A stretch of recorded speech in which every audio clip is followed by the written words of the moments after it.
வணக்கம்மா. பாடமா சபையிலேருந்து பேசுகிறேன். எனக்கு நேரத்துலேருந்து ஆர்டர் ரொம்ப ஓவர் ஆயிடுச்சு. இந்த மாதிரி கட்சி போனவங்களுக்கு வளைகாப்பு சீமந்தம் அப்படின்னு சொல்லி கல்யாணம் இதுக்கு இந்த வாரமே ஆர்டர் ரொம்ப இருக்குது. நேற்று ஒரு ஆர்டர் அனுப்பிட்டேன். இது பாருங்க இருக்குது, அதிர்ஷ்டம் போட்டிருக்கு. இதோட ரேட்டு தாங்க 15 ரூபா ஒரு அதிர்ஷ்டம். இது ஒரு அதிர்ஷ்டம் 150 அதிர்ஷ்டம் கொடுக்கணும். இந்த மாதிரி வச்சோம்னா எண்ணெயை எடுத்துரும். ஆற வச்சு ஃபேன் போட்டு ஆற வச்சு அதுக்கப்புறம் இந்த மாதிரி அடுக்கடுக்காக பேப்பர் போட்டு வச்ச தரட்டி அதிர்ஷ்டம்லாம் ஒன்றோட ஒன்று பிச்சுக்கிட்டு இதாகி போகும். இது ஒருத்தங்களுக்கு எடுத்துருக்கு. நேற்று போட்ட ஆர்டரு இதில் ஒருத்தங்களுக்கு எடுத்துருக்கு. ஒரு அவர் போயிடுச்சு. இது மடக்குங்க 101 மடக்கு ஒருத்தருக்கு எண்ணி வச்சுருக்கேன். இப்போ வந்துடுவாங்க எடுக்க. இப்போ பாருங்க, அங்கே ஆர்டர் 3 ஆள் போட்டுருக்காங்க.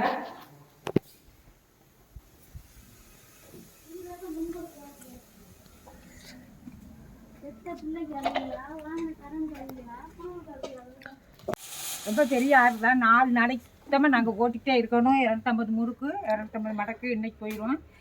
நாளைக்கு 150 அதிர்ஷ்டம், 100 முறுக்கு, 150 மடக்கு. இப்படி சனிக்கிழமை வரையிலும் அடுத்த புதன்கிழமை வரையிலும் ஆர்டர் நிறையா இருக்குது. இதுக்கிடையில் எனக்கு சமையலும் வரும். அந்த ஆர்டர் எடுத்து நான் பண்ணி கொடுத்துருவேன்.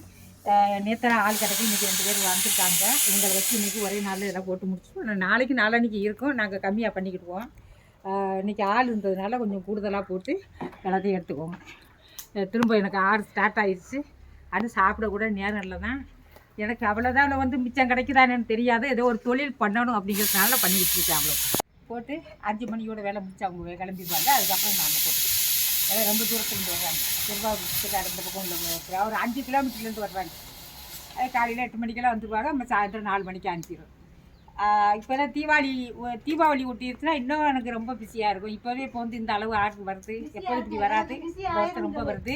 என்னோட முறுக்கு மடக்கு அதிர்ஷ்டம் அகில உலகம் ஃபேமஸ் ஆகி எல்லாருமே இங்கே கொண்டு வந்து ஆர்டர் கொடுக்குறாங்க. நான் போன வாரத்துலேருந்து போட ஆரம்பிச்சிருக்கேன். அதெல்லாம் 50, 100 இப்படி இருந்துச்சு.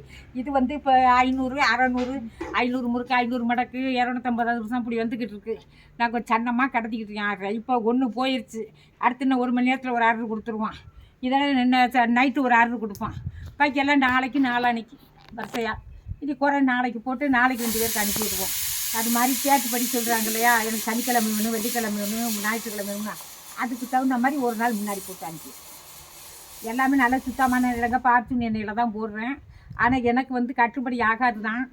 இருந்தாலும் நம்ம தொழிலை விடக்கூடாதுங்கிறதுனால போடுறேன். ரொம்ப பேர் இறக்கப்பட்டு அப்படி சொன்ன காசு கொடுத்துட்டு போயிருங்க. 15 ரூபா நான் சொல்கிறேன். ஆனால் தீபாவளிக்கெல்லாம் 20 ரூபா போட்டால் தான் எனக்கு கட்டு முறுக்கு. பயறு 150 ரூபா விற்கிது. உளுந்து 160 ரூபா விற்கிது. எல்லாமே முறுக்குக்கு போட்டால் தான் டேஸ்ட்டு கொடுக்கும். ஒரு தேங்காய் 15 ரூபா 16 ரூபா விற்கிது. இதெல்லாம் போட்டு நான் ஆள் கூலி கொடுத்து எண்ணெய் 1 லிட்டரு 125 ரூபா. பார்ஜின் கோல்டு வின்னர் எல்லாமே. கோல்டு வின்னரை விட கோல்டு வின்னரை விட பார்ஜின் எண்ணெயில் போடுறது சூப்பராக இருக்குது. இது பாருங்கள், இது கோல்டு வின்னரில் பார்த்தது ஒரு முறுக்கு ஒரு கருத்த நிலைக்கு வருது. பார்ஜினில் போட்டது தான் நான் முதல்ல காட்டினது. அது தேங்காய் எண்ணெய் மாதிரி இருக்கும். நம்ம மக்களுக்கு கோல்டு வின்னருங்கிறாங்க. அதில் எவ்வளோ கலப்படம் இருக்குங்கிறது எங்களுக்கு தான் தெரியும். அதை போடும்போது நான் கண்டுக்கிடுவேன். நம்மளுக்கு என்னன்ட்டு நான் எடுத்து என்னென்ன எண்ணெய் போட சொல்கிறாங்களோ போட்டு கொடுத்துறது.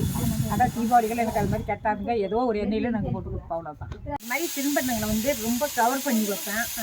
எவ்வளோ சுத்தமாக இருக்குன்னு உங்களுக்கே தெரியும். பார்க்கும்போது வீடியோவில் எல்லாம் ஒன்று மேலே ஒன்றா பேப்பர் போட்டு அந்த எண்ணெயெல்லாம் எடுத்து நல்லா இப்போ பாத்திரங்களில் வச்சு வேடு கட்டி கவர் போட்டு வேடு கட்டிட்டோம்னு எங்களேன் காற்று போகாது. அதனால் 1 மாதத்துக்கு கூட முறுமுறுன்னு இருக்கும். ஆனால் நம்ம கொடுக்குற குறைக்கு நம்ம இதாக பக்காவாக நம்ம வச்சுருந்து கொடுக்கணும். பேட்டு கொண்டு சுத்தமான ஒரு பெட்ரூம்குள்ளே நான் வச்சு அதை எடுத்து கொடுக்குறேன்னா பார்த்துக்கோங்க. அந்தளவு சுகாதாரமாக போட்டு கொடுப்பேன். அதனால தான் என்கிட்ட ஆர்டர் நிறையா வருது. எல்லாம் எதுவுமே டேமேஜ் ஆகாது. சாப்பிட்டவங்க எல்லாருமே சூப்பராக இருக்குட்டாங்க. ஆனால் இந்த வருஷம் எல்லாருமே சொல்கிறாங்க உங்கள் சாப்பாடு முறுக்க மடக்கெல்லாம் ரொம்ப ஓவோன்னு நிற்கிதுன்னு வருஷம் உங்களுக்கு போட்டு கொடுக்க முடியாது. எல்லா ஏரியா இங்கே தான் வரப்போகுதுன்னு சொல்கிறாங்க. வரட்டு எத்தனை பேர் வந்தாலும் ஒரு 10 ஆளை போட்டு போடுவோம் அப்படின்னு நான் தைரியமாக சொல்லிக்கிட்டு இருக்கேன். அந்த நேரத்தில் தீபாவளி டைமில் என்ன ஆகுதுன்னு தெரியலை. ஆனால் எனக்கு கொஞ்சம் எல்லாரும் நல்லா வாழ்த்து சொல்லுங்கள். கொஞ்சம் நல்லா தைரியமாக ரொம்ப எனக்கு கொஞ்சம் இப்போ தான் உடம்பு தேடி வருது. இப்போ பரவாயில்ல, முன்னதுக்காக இப்போ பரவாயில்ல. அதனால இப்போ ஓரளவுக்கு நான் பண்ண முடியுது. இனிமேலுக்கு என்னாலும் இந்த பலகாரம் போடுறதுனால எனக்கு சமையல் வீடியோ கூட போக முடியலை. அவ்வளோதான். எங்களுக்கு சமைக்கக்கூட நேரம் இல்லை. இது மாதிரி பாருங்கள், நான் எடுத்து கொடுத்துக்கே இருந்தால் தான் நம்மளுக்கு சீக்கிரம் வேலையாகும். அப்படி இல்லை போட்டு பண்ணோம்னா சீக்கிரம் வேலையாகாது. நான் சம்பளம் கொடுத்து வேலை வாங்குறேன்னா அதுக்குள்ளே நான் கட்டணுமா இல்லையா எனக்கு? எல்லாமே கூட்டி கழித்து பார்த்தோம்னா என்ன நான் ஒரு ஆர்டருக்கு 500 மிஞ்சும் அவ்வளோதான்.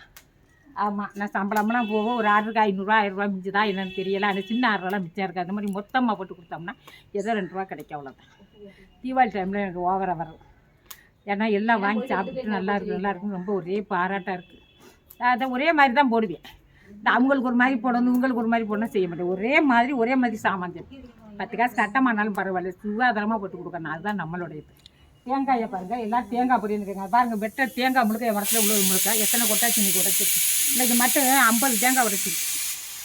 50 தேங்காய் நல்லா முரட்டுக்கா நெத்துக்கா அவ்வளவு நான் முறுக்குக்கு போடுறோம். முறுக்கு மட்டக்கு போட்டு தான் செய்வோம். அதனால தான் சூப்பராக வரும். எல்லாம் தொடர்ந்து எனக்கு ஆதரவு கொடுங்க. நான் தொடர்ந்து எல்லாம் இந்த மாதிரி இப்போ ஸ்நாக்ஸு ஒரு சமையல் அன்றைக்கி சமையல்லாம் போட்டிருந்தாங்க. மகளிர் குழுவுக்கு 30 சாப்பாடு 3 நாள் போட்டு சூப்பராக இருக்குனாங்க. கடைசி நாள் பாயாச சாப்பாடத்தோட எல்லாமே நல்லா இருக்குமான்னாங்க. ஒரு சாப்பாடு 110 ரூபா போட்டு கொடுத்தேன்.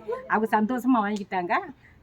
பாயாசம் இது அப்பளம் தனியாக போட்டிருக்கு, அதுக்கு 500 ரூபா போட்டு அவங்களே ரேட் போட்டு கொடுத்துட்டாங்க. இதே வந்து மாதம் ஒரு ஆர்டர் தருவாங்க எனக்கு. நான் மகளிர் குழுவில் நான் ஒரு தலைவியாக இருக்கிறேன். அதாவது எனக்கு இதில் சுய உதவி குழுவில் ஒரு குழு ஒரு தலைவி தான். அதில் அவங்கெல்லாம் பழக்கானதுனால அவங்க என்கிட்ட சாப்பாடு வாங்குறாங்க நல்லா இருக்குன்னு சொல்லிட்டு. அதனால் எல்லாமே வந்து சுகாதாரமான முறையில் நான் போடுறேன். சில்லறை சாப்பாடெல்லாம் பார்த்தா அது அன்னாடம் சமைக்கிற வேலையெல்லாம் இல்லை. 4 பேர் 5 பேருக்கு எனக்கு கட்டலை, அதனால விட்டுட்டேன். மொத்த சமையல் வந்து ஆர்டர் எடுத்து 50 பேர் 100 பேருக்கு சமைச்சு கொடுத்துருக்கேன். இந்த பலகாரமும் இந்த மாதிரி பண்ணுது. பலகாரம் கொடுத்தா கூட சமையலை நான் வாங்க மாட்டேன். ஏன்னா சமையல் அவ்வளோ நம்மளுக்கு லாபம் இல்லை. பலகாரத்தில் ஏதோ ஓரளவு நம்மளுக்கு கிடைக்கும். ஆனால் சமையலில் வந்து அவ்வளோதான் கிடைக்கும். காய்கறி விற்கிற விலை, தக்காளி விற்கிற விலை நம்ம அதை வாங்கி வந்து சமைச்சு போடுறோம்னா அது ஒன்றும் கட்டுப்படி ஆகாது.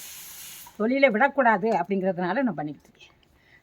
நன்றி, வணக்கம். தொடர்ந்து ஆதரவு கொடுங்க. பணமாக சமையலுக்கு மீண்டும் ஒரு தடவை எல்லாருக்கும் நன்றி, வணக்கம்.